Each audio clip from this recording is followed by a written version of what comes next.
In these examples, we're going to solve rate problems. So in the first one it says, if it takes John 9 hours to mow 5 lawns, then how long will it take him to mow 20 lawns? So the first part of the sentence gives us a rate to work with, 9 hours to mow 5 lawns. So we could say 9 hours over 5 lawns. And we could make this a unit rate by dividing 9 by 5, or we can just look at the problem and ask what it's trying to find from here. Then how long will it take him to mow 20 lawns? So let's multiply that by 20 lawns, okay, over 1 really, because it's we're multiplying fractions and this is a whole number, just 20 lawns, so we'll put it over 1 just to make sense a little bit for us. Okay, so let's look at this multiplication problem the way we have it. Remember, when you're multiplying fractions, any factors that are on top and on bottom can be canceled out. So basically, if we see things on the top and on the bottom, let's cancel them. So it looks like the word lawns is on the top and on the bottom. So let's cancel those lawns.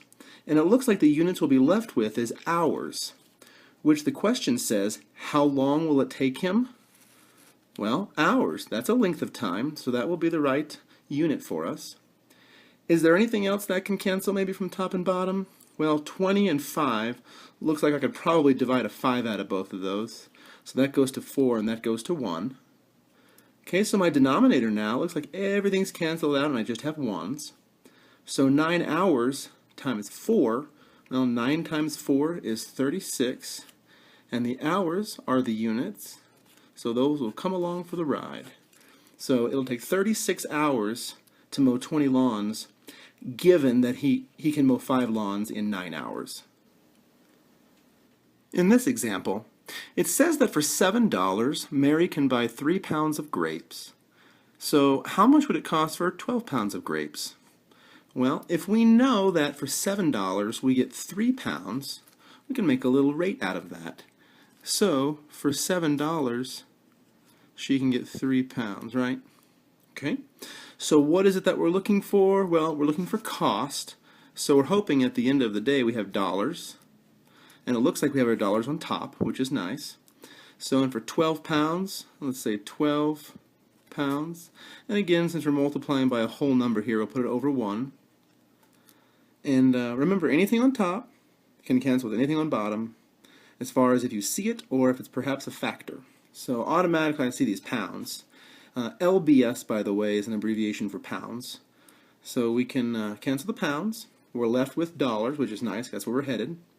Then it looks like 3 and 4, we can kind of cancel a 3 out of each one. So we'll divide a 3 out, and that'll go to 1 and 4. So it looks like we have $7 times 4. So 7 times 4 is 28, and that dollar sign is just going to come along for the ride. So $28 we're going to say, we can say for 12 pounds of grapes. And that should be about the price that we expect to pay, given that we can get 3 pounds for $7.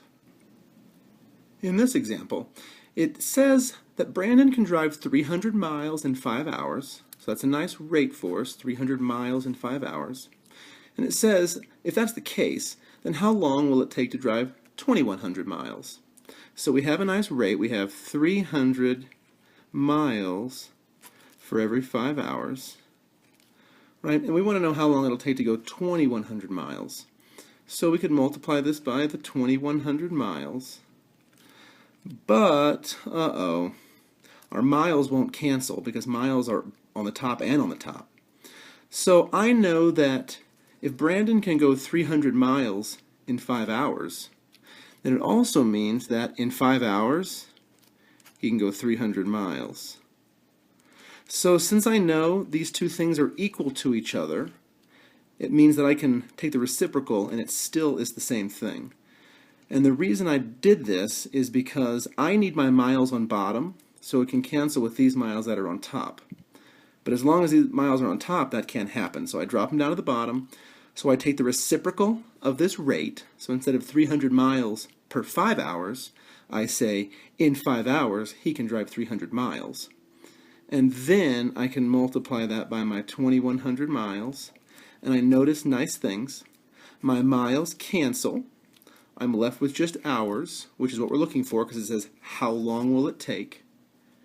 And also, this 2100 and the 300, I can divide a 300 out of both of those. That becomes 1, and this becomes 7.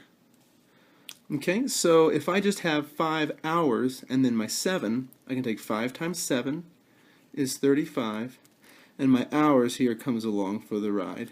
So 35 hours to drive 2,100 miles. And that's a long time to be driving. 35 hours for 2,100 miles, as long as Brandon can drive 300 miles in 5 hours. In our final example, if Mike can buy 2 pounds of peanuts for $5, then how much will he pay for 11 pounds of peanuts? So we have a good rate here, 2 pounds for $5. So we'll say 2 pounds for $5, right? And we want to know how much he'll pay for 11 pounds. So we're going to multiply that by 11 pounds. Oh, but we notice again, like the last example, our pounds are both on top. So things aren't going to cancel the way we want them to. So since we want pounds, we need to know how much per pound.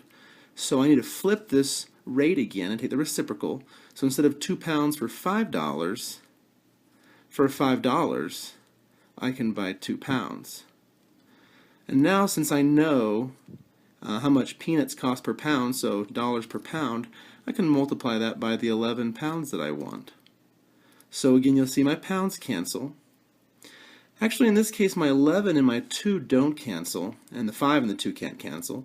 So let's just multiply through and see what happens. So I have $55 over 2, which means I need to go ahead and divide that 55 in half, which half of 50 is 25, and half of 5 is 2.5. So it looks like I'll have 27.5. But since it's money, I'll put a dollar sign out front, and I need 2 decimal points, so it'll be $27.50, and we'll say for 11 pounds, I'll scoot it over, of peanuts.